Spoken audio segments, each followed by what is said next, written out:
오늘 우리가 함께 나눌 하나님의 말씀은 느헤미야 5장 6절부터 13절까지 말씀입니다. 느헤미야 5장 6절부터 13절까지 말씀입니다. 구약성경 732쪽입니다. 자, 읽도록 하겠습니다. 내가 백성의 부르짖음과 이런 말을 듣고 크게 노하였으나 깊이 생각하고 귀족들과 민장들을 꾸짖어 그들에게 이르기를 너희가 각기 형제에게 높은 이자를 취하는도다 하고 대회를 열고 그들을 쳐서 그들에게 이르기를 우리는 이방인의 손에 팔린 우리 유다 형제 유다 사람들을 있는 사람에게 이렇게 인사했으면 좋겠습니다.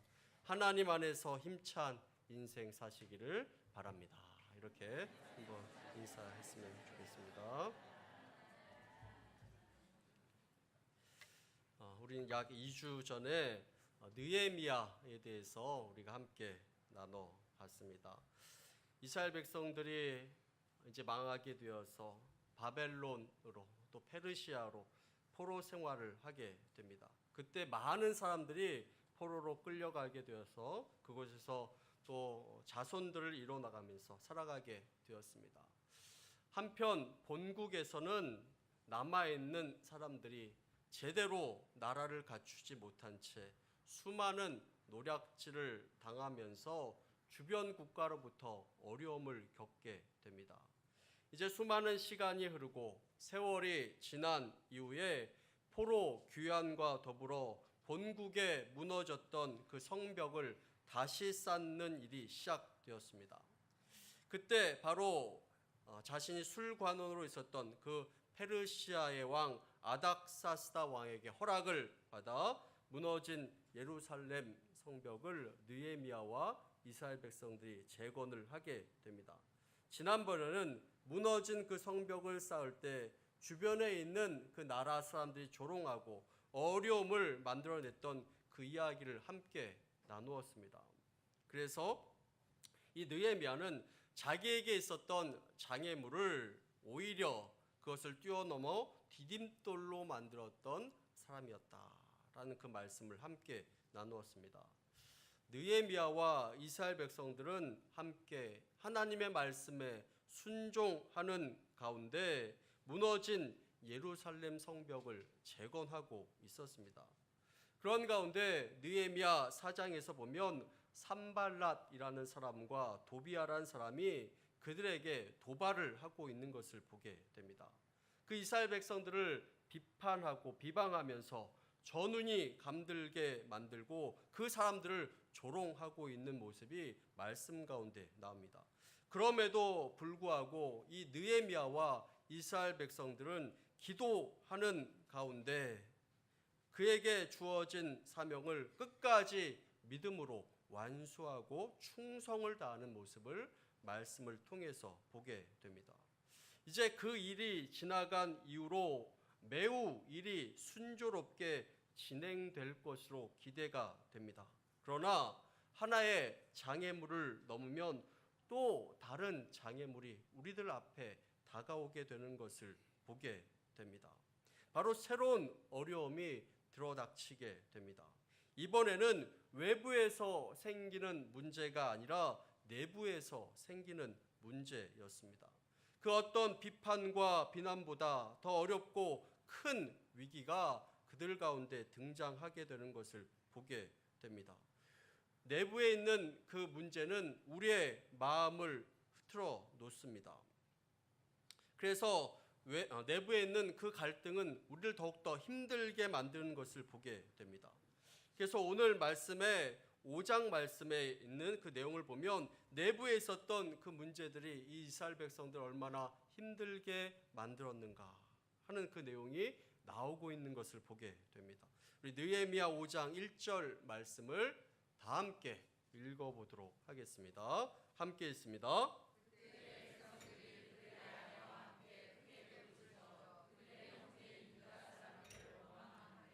백성들이 들고 일어났다라고 이렇게 말씀하고 있습니다.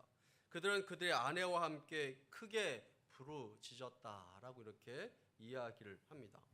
히브리 원어에서 크게 부르짖었다 하는 것은 어떤 상태의 심각성을 이야기하고 있습니다. 극한의 고통과 괴로움이 그들 가운데 있었다라는 것을 이야기합니다. 심각한 문제가 있었습니다. 백성들이 혼자 오지 않았습니다. 그들의 아내와 함께 왔다라는 것은 그들의 생존의 문제가 달려있기 때문에 그 아내들과 함께 왔다라는 것을 이야기합니다. 모든 자들에게 함께 오는 그 심각한 문제, 괴로운 상황을 이야기하고 있습니다. 그들은 부르짖어서 그들의 또 다른 형제 유다 사람들을 원망하고 있는 것을 보게 됩니다. 그 이유를 성경에서는 설명하고 있습니다. 우리 느헤미야 5장 2절 말씀을 함께 읽어보도록 하겠습니다. 함께 했습니다. 어떤 사람은 말하기를 우리가 2절 말씀에 보면 상황이 안 좋은 것을 이야기합니다. 자녀들이 많아서 양식을 얻어 먹고 살아야겠다라고 이렇게 이야기를 합니다. 자녀가 많아서 양육하는데 너무 힘이 붙입니다. 하나님의 그 성벽을 재건하기 위해서 수고하고 애썼는데 그러면서 정작 그들의 생계적인 부분은 많은 신경을 쓰지 못했다라는 것을 이야기하고 있습니다. 그들은 이스라엘의 회복을 위해서 열심히 노력했습니다. 전심전력을 다했습니다. 그렇지만 그들의 가정 가운데 자녀들이 많고 어려움 가운데 있어서 생계의 어려움을 겪고 있는 그 모습을 성경에서는 이야기하고 있습니다. 또 다른 어려움을 이야기합니다. 우리 느헤미야 5장 3절 말씀을 함께 읽어보도록 하겠습니다. 함께 있습니다. 어떤 사람은 말하기를 우리가 밭과 포도원과 집이라도 저당 잡히고 이 흉년에 곡식을 얻고자 라고 이렇게 이야기를 하고 있습니다. 흉년이 들어서 곡식이 없어서 더 힘들어져서 어려운 때를 지나고 있다라고 이렇게 이야기를 합니다. 밭과 포도원과 집이 저당 잡히게 되는 그런 어려운 상황을 이야기하고 있습니다. 우리 4절 말씀도 함께 읽도록 하겠습니다. 어떤 사람은 말하기를 우리는 밭과 포도원으로 돈을 빚내어서 왕에게 세금을 바쳤도다. 4절 말씀을 보면 돈까지 빚내서 왕에게 세금을 바쳤도다 라고 이렇게 이야기를 하고 있습니다. 흉년이 들어서 어렵습니다. 모든 상황이 어렵습니다. 그런 가운데서도 많은 세금을 여전히 왕에게 지불해야 되는 그런 어려움이 그들 가운데 또한 있었다라는 것을 이야기합니다. 흉년 때문에 힘이 듭니다. 자녀가 많아서 어려웠습니다.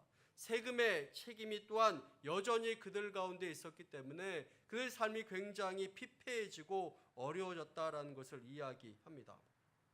이스라엘 백성들은 그들의 회복을 위해서 마음을 모았습니다. 그러다 보니 너무나 부족한 가운데, 연약한 가운데 빚을 지게 된 그런 상황을 이야기하게 됩니다. 그런데 그 빚을 져주면서 오히려 또 이자를 높게 받고 고리대금을 하는 또 다른 이스라엘 사람들의 이야기를 오늘 말씀 가운데 하고 있는 것을 보게 됩니다. 우리 7절 말씀을 다 함께 읽어보도록 하겠습니다. 함께 있습니다. 깊이 생각하고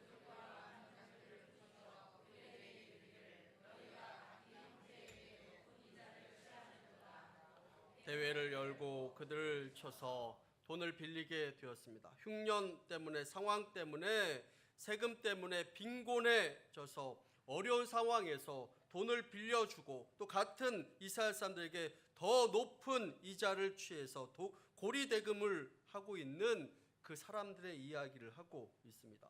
성벽을 함께 쌓았던 그 사람들이 울분을 터뜨리며 그 마음의 상처 때문에 울부짖는 그 모습을 성경에서는 말씀하고 있습니다.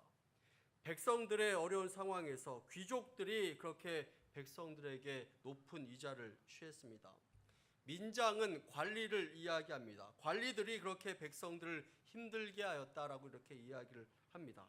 이 모습을 보면서 6절에서 내가 백성의 부르짖음과 이런 말을 듣고 크게 노하였다라고 이렇게 이야기를 합니다. 그리고 7절에 그들을 쳤다라고 이렇게 이야기하는 것은 그들을 크게 꾸짖었다라는 것을 이야기하고 있습니다. 같이 성벽을 쌓았는데 어떻게 자기의 이득을 위해서 고리대금을 하면서 어렵게 동족들을 만들어 가다니 하면서 이렇게 이야기를 하고 있는 것입니다. 그래서 힘들어하고 어려워하는 모습을 성경에서는 이야기합니다. 외부의 적보다 더 위험한 상태를 경험하고 있는 것입니다. 내부의 어려움을 이야기합니다. 그 공동체가 무너질 듯한 위기를 경험하게 되는 것을 이야기합니다. 그래서 그들은 같이 벽을 쌓고 있지만 여전히 하나가 되지 못하는 그 모습을 성경에서는 이야기합니다. 성벽을 재건했지만 하나님께서 주신 그 비전을 향해서 같은 마음으로 나아가지 못하고 있는 그 모습을 성경에서는 이야기합니다. 아무리 훌륭한 비전이 있어도 하나님께서 주신 놀라운 사명이 있어도 그것이 함께 나누어지지 못하고 공유되지 못하면 그 일은, 그 사명은, 그 비전은 결코 이루어질 수 없는 것입니다. 그 비전은 결코 혼자 이뤄낼 수 없는 비전입니다. 성벽은 올라가고 있었지만 그들의 마음은 하나가 되지 못하고 있었다라는 것입니다. 벽돌은 쌓아지고 있었지만 그들의 마음은 하나로 쌓아지지 못하고 있는 그 모습을 성경에서는 이야기하고 있는 것입니다. 지금 성경에서는 그 비전이 이루어지지 못하는 모습을 말씀하고 있습니다. 저는 우리 교회의 비전은 무엇일까 하는 그런 생각을 해봅니다. 이번에 구역별로 신방을 하면서 신방하는 그 가정 안에 가면서 물어보게 되었습니다. 신방을 하니까 의외의 사람들이 굉장히 좋아하게 되는 것을 보게 됩니다. 신방하니까 교회 나오지 않는 남편들이 그렇게 신방하는 것을 이렇게 좋아한다고 합니다. 왜 그러냐면 청소하니까, 집에 막 청소하니까 남편들이 신방 좀 자주 받았으면 좋겠다 라고 이렇게 이야기했다고 합니다. 그 가정에 가면서 이렇게 물어봅니다. 우리 권사님, 우리 교회가 어떤 교회가 됐으면 좋겠습니까? 하고 이렇게 물어봤습니다. 그랬더니 우리 권사님들이, 많은 권사님들이 이렇게 이야기했습니다. 우리 교회가 행복한 교회가 됐으면 좋겠습니다. 늘 기쁜 교회가 됐으면 좋겠습니다. 걱정이 없는 교회가 됐으면 좋겠습니다. 이것이 우리 권사님들의 바램이었습니다. 행복한 공동체를 만들어 나가는 것 역시 저의 비전이고 저의 꿈이었습니다. 내 신앙생활이 행복해야 가족에게도 그 복음을 전할 수 있고 주변에 있는 사람들에게 그 복음을 전하는 것 아니겠습니까? 그래서 신방하면서 대화를 나누면서 서로의 그 비전을 함께 이루어가자, 이런 것들에 대해서 함께 나누었습니다. 우리 나라를 생각해봐도 우리 나라의 지도자에게 가장 필요하고 가장 중요한 것이 무엇일까 하는 그런 생각을 해봅니다. 바로 비전을 함께 공유하고 소통함으로 나누는 것, 그것이 가장 중요한 것이 아닐까 하는 그런 생각을 해봅니다. 그래서 오늘 말씀에 비전을 함께 나누는 자는 어떠한 사람인가 하는 것을 이야기하고 말씀하고 있습니다. 그 비전을 함께 나누지 않으면 그 비전은 절대 이루어지지 않습니다. 비전을 함께 공유하지 않으면 그 비전은 실현되지 않습니다. 비전을 함께 나누는 그 자들의 모습을 성경에서는 이야기하고 있습니다. 비전을 함께 나누는 사람, 어떠한 사람입니까? 비전을 나누는 사람은 여러분들이 생각하는 것처럼 거창한 것이 아닙니다. 비전을 나누는 사람은 거창한 꿈을 다른 사람들에게 전하고 이야기하는 그런 사람이 아니다라는 것을 이야기합니다. 비전을 나누는 사람은 작은 일을 실천하는 사람입니다. 비전을 나누는 사람은 첫 번째로 자신보다 옆에 있는 사람을 먼저 생각하는 사람이다라는 것입니다. 비전을 함께 나누는 사람은 거창한 것이 아닙니다. 우리 넘겨주시기 바랍니다. 자신보다 옆에 있는 사람을 먼저 생각하는 사람입니다. 비전을 함께 나누는 사람, 거창한 것이 아닙니다. 그러나 중요한 것입니다. 우리의 가장 큰 문제는 무엇이었습니까? 자신의 이득을 위해서, 이익을 위해서 애쓰고자 할 때 그 공동체는 하나가 될 수 없다라는 것입니다. 같은 비전을 향해 나아갈 수 없는 것입니다. 형제들에게 벽돌을 같이 형제들과 같이 쌓으면서도 이스라엘의 재건을 위해서 함께 움직이면서도 자신의 이익을 위해서 고리대금으로 돈놀이를 하고 있었던 그 이스라엘 백성들의 그 모습을 성경에서는 이야기하고 있습니다. 느헤미야는 그 사람들을 불러서 그들이 잘못되었다라고 이렇게 이야기합니다. 꾸짖으며 이야기합니다.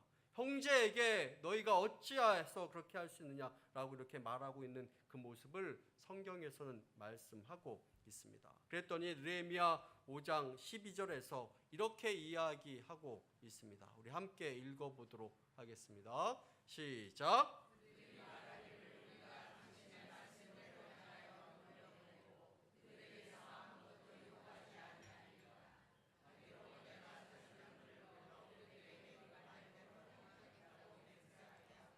가난한 자들의 자녀까지 노예로 쓰고 있었던 그 고리대금을 했던 그 사람들 향해서 느헤미야는 너희들이 잘못되었다라고 이렇게 이야기하고 있습니다. 그러자 그들의 반응이 어떻습니까? 그들이 회개를 합니다. 그들이 다시 마음을 엽니다.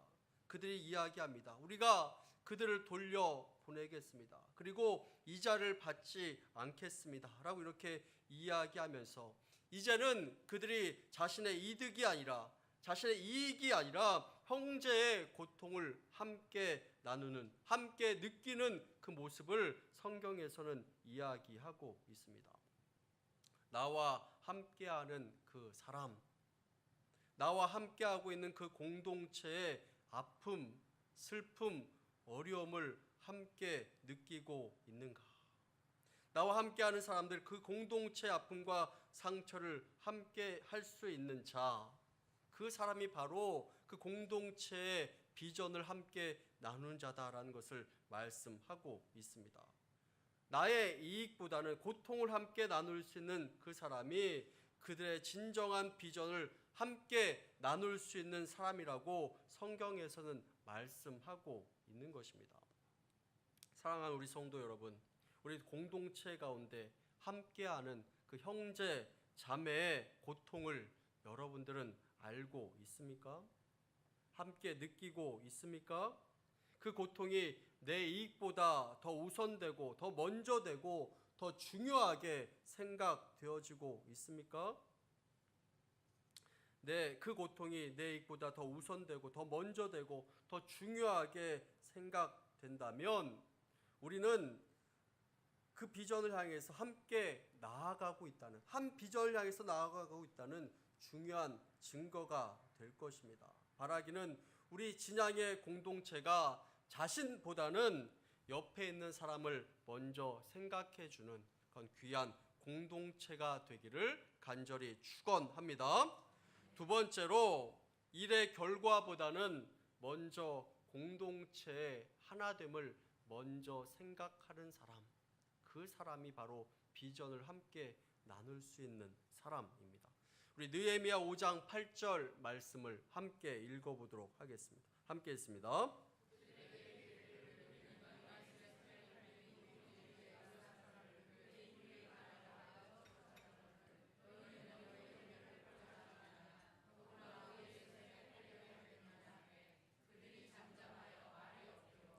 느헤미야는 그들에게 그들이 우리의 한 민족이 아니냐, 한 형제가 아니냐, 성벽을 같이 쌓지 않았느냐, 이스라엘 재건을 향해서 같이 땀을 흘리지 않았느냐. 그런데 어떻게 그렇게 할 수 있느냐? 오늘 성벽을 쌓는 것보다 더 중요한 것, 우리의 마음을 함께 쌓는 것, 그것이라고 이야기합니다. 성벽을 쌓는 것보다 더 중요한 것이 하나님의 비전을 향해서 같은 마음을 품는 것, 그것이라고 느헤미야는 이야기하고 있는 것을 보게 됩니다. 우리가 하는 어떠한 일, 어떠한 업적보다 더 중요한 것이 있다면 우리가 같은 마음을 품으면서 함께 하는 것, 그것이 더욱더 중요하다라는 것을 성경에서 이야기합니다. 자신의 이익보다 형제의 고통을 먼저 생각합니다. 일의 결과보다는 공동체의 하나됨을 먼저 생각하는 것입니다.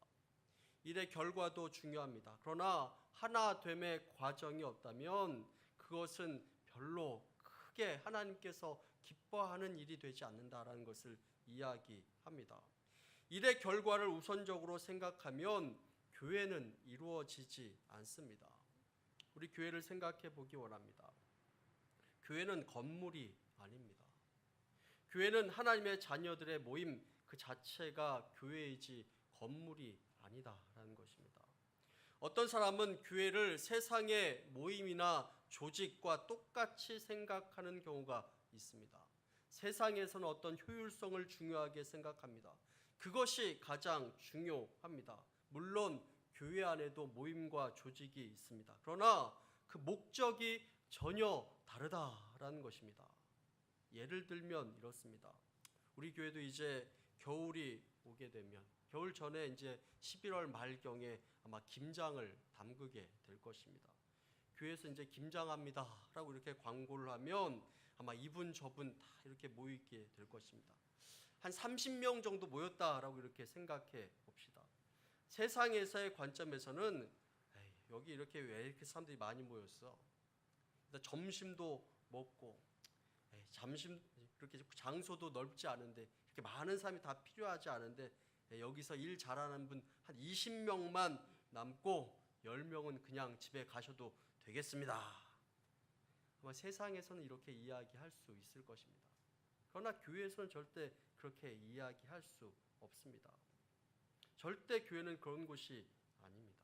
오면 오는 대로 다 모여서 일을 잘하건 못하건 함께 모여서 일을 하는 것, 그것이 바로 교회입니다. 모여서 김장하자 하면 모여서 김장만 합니까? 김장만 만드는 곳은 공장에서 그렇게 합니다. 우리는 김장만 하는 것이 아니라 또 뭣도 합니까? 거룩한 수다도 떨면서 열심히 우리는 입으로 또 손으로 일을 하게 되는 것입니다. 이런저런 이야기를 하면서 일을 하다 보면 점심때가 되면 또 고기를 또 사가지고 그렇게 먹습니다. 고기값도 몇만 원씩 이렇게 합니다. 그 고기에 그 김치에 김장하면서 먹는 그 김치의 양도 만만치 않습니다. 그런데 그렇게 하는 그 이유가 무엇입니까? 뭐 때문에 그렇게 합니까? 모여서 그렇게 합니까? 교회는 세상에서의 효율성을 추구하는 곳이 아니기 때문에 그렇습니다. 그렇게 함께해서 한마음으로 해서 뭔가 만들어 나갈 때 그 안에서 느낄 수 있는 기쁨이 있다라는 것입니다. 그렇게 함께해서 무엇을 만들어 나가는 기쁨이 있습니다. 마음을 합해서 뭔가 만들어 나갔을 때 그 기쁨은 경험해 본 사람만 안다 하는 것입니다. 우리가 선교를 나갈 때도 건강하고 복음을 잘 전할 수 있는 사람, 잘 준비된 사람, 이 사람들만 모이십시오. 그 사람들만 데리고 나가겠습니다. 추려서 나갑니다. 절대 그렇게 이야기하지 않습니다. 이 사람도 필요하고 저 사람도 필요한 것이 바로 그것입니다. 전도할 때도 마찬가지입니다.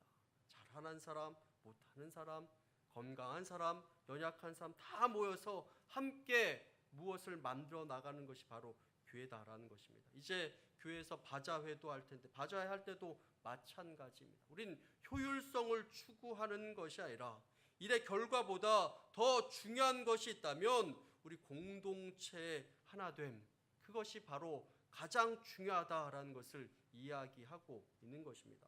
그래서 우리가 비전을 함께 나누는 그 사람은 우리가 생각하는 것처럼 거창한 것이 아니라 결과를 먼저 이야기하지 않습니다.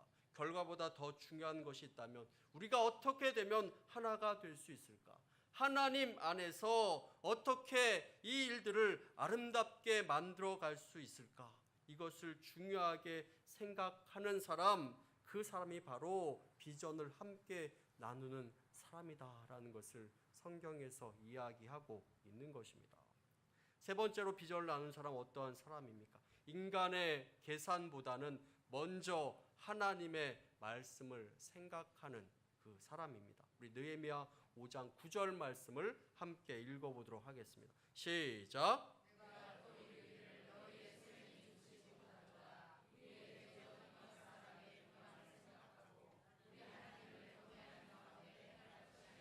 우리가 하나님을 경외하는 가운데 행하는 것이 아니냐라고 이렇게 이야기합니다. 하나님을 경외하는 자들이 어떻게 그렇게 살아서야 되겠느냐 하면서 도전하는 그 모습을 성경에서 이야기하고 있습니다.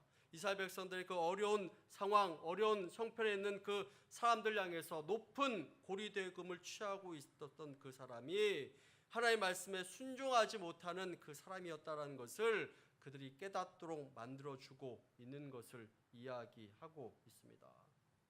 인간의 계산으로는 이렇게 어려운 시기에 내가 돈이 있는 것 하나님의 은혜로 생각하고 다른 사람들에게 빌려주면서 높은 이자를 받는 것 내 계산으로는 그것이 합당한 것으로 생각될 수도 있을 것입니다. 그렇게 생각하는 것, 이 시대에 그렇게 살아가려면 내 재산을 불려가는 것, 그것이 더 중요하지 않겠는가? 그런 마음, 인간적인 계산이 그들 마음 가운데 있었을 수도 있을 것입니다. 그러나 인간의 계산대로 하지 않습니다. 하나님 말씀 앞에서 먼저 순종하는 그 모습을 성경에서는 이야기하고 있습니다. 느헤미야 5장 13절 말씀을 함께 읽어보도록 하겠습니다. 함께 읽습니다. 시작.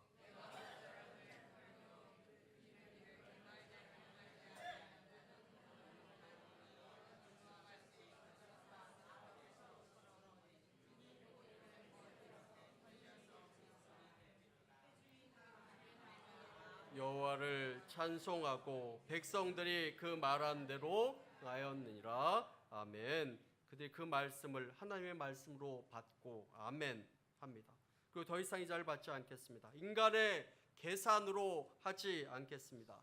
하나님의 말씀대로 하겠습니다라고 이렇게 이야기하면서 그 공동체의 하나됨을, 한 형제됨을 다시 한번 확인하고 한 공동체로 향하여 나아가고 있는 그 모습을 성경에서 이야기하고 있습니다. 여호와를 경외하는 자들이 이렇게 살아서야 되겠느냐라고 이렇게 말씀하고 있습니다. 우리 역사상에도 나보다 다른 일을 먼저 생각한 사람들이 많이 있습니다. 사람의 계산보다 하나님의 뜻을 먼저 생각한 사람들이 많이 있습니다. 우리 3.1절 하면 누가 생각납니까? 유관순 열사가 생각납니다. 그 가족들은 크리스찬이었습니다. 그녀의 아버지는 교회와 학교를 세웠던 사람이었습니다. 이 유관순 열사는 이화학당에 다녔고 교회는 정동교회를 다녔다고 합니다. 늘 그의 삶 가운데 빠지지 않고 예배를 드리고 신앙생활을 했던 그 모습을 역사는 이야기하고 있습니다. 그가 3.1운동 전에 자신의 고향 충남 천안에 내려가 그 매봉산이라는 곳에 올라가서 3일 동안 열심히 기도했었다라고 이렇게 이야기합니다.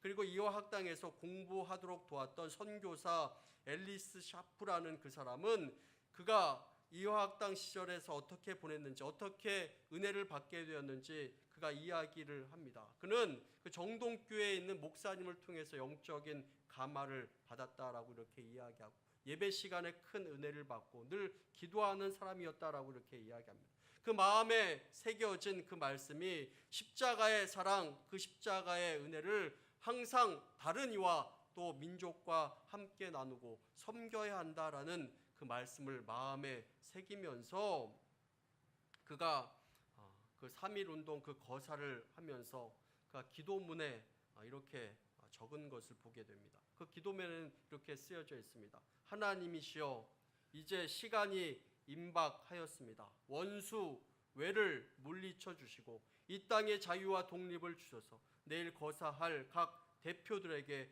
더욱 용기와 힘을 주시고 이로 말미암아 이 민족이 행복한 땅이 될 수 있도록 인도하여 주옵소서. 주여 같이 하시고 이 소녀에게 용기와 힘을 주옵소서. 대한독립 만세. 이렇게 써 있다고 합니다. 이제 우리들도 하나님의 비전을 향해서 마음을 품고 함께 나아가기를 원합니다. 내 이익보다는 공동체를 먼저 생각할 수 있게 되기를 원합니다. 결과보다는 공동체의 한 마음됨을 먼저 생각할 수 있게 되기를 원합니다. 인간의 계산보다는 하나님의 말씀을 먼저 생각할 수 있게 되기를 원합니다. 그런 비전의 사람들이 다 되기를 원하고 하나님의 그 비전 앞에 한 걸음 더 가까이 나아갈 수 있는 우리 모두가 될 수 있게 되기를 간절히 축원합니다. 우리 함께 기도하겠습니다.